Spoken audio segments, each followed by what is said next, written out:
আপনারা কি জানেন গ্রামের একবারে মাঝখানে দাঁড়িয়ে থাকা একটি তাল গাছ কিভাবে রাতের পর রাত মানুষকে অদৃশ্য শক্তির কাছে বলি দিয়েছে? চারপাশে যখন নিস্তব্ধ অন্ধকার, তখন বাতাস ছাড়া তাল পাতার শিরশিরে শব্দ অনেকেই শুনেছে অচেনা ফিসফিসানি। এসো, রক্ত দাও।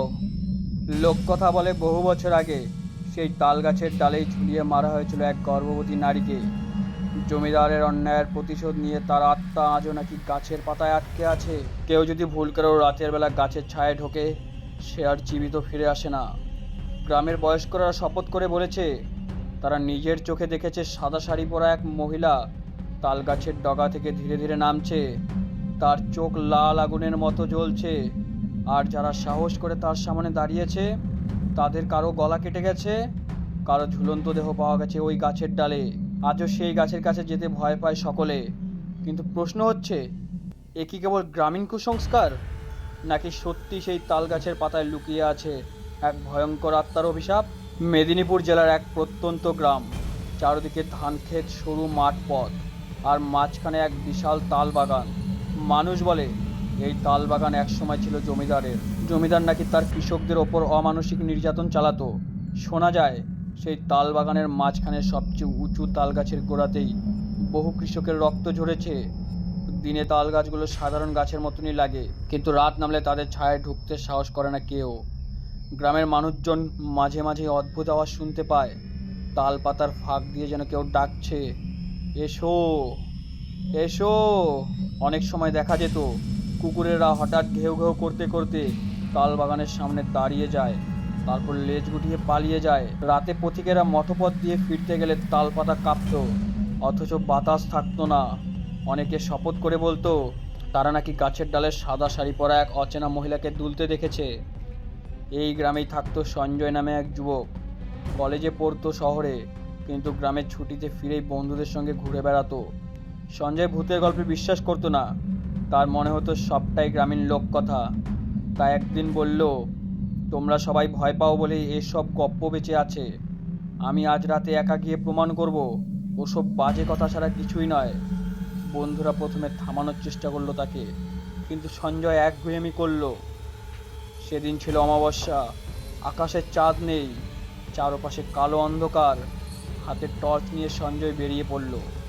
তাল গাছগুলোর নিচে দাঁড়িয়ে হঠাৎ সে বুঝলো এখানকার নীরবতা অস্বাভাবিক, যেন পোকামাকড়েরও ডাক নেই, শুধু তাল পাতার শিরশির শব্দ, অথচ বাতাস একটুও নেই।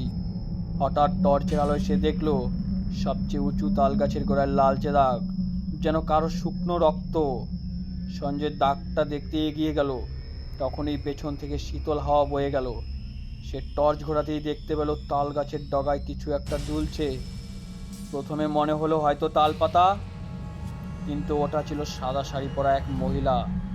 তার লম্বা চুল বাতাসে দুলছে, মুখটা অস্পষ্ট, কিন্তু চোখ দুটো লাল জ্বলজ্বল করছে।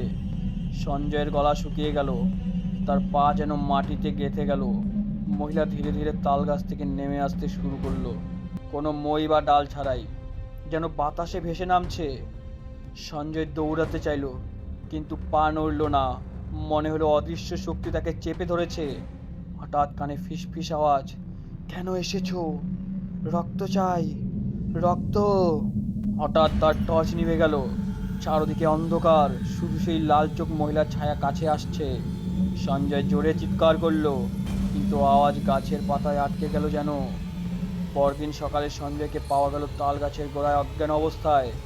শরীরে কোনো আঘাত নেই, কিন্তু গলায় অদ্ভুত কালো দাগ, যেন কারো হাতের আঙুল চেপে ধরেছিল সারা রাত। সঞ্জয় জ্ঞান ফিরলেই বলল, সে আর কখনো তাল গাছের কাছে যাবে না। তার চোখে ভয়ের ছাপ সবার স্পষ্ট বোঝা গেল।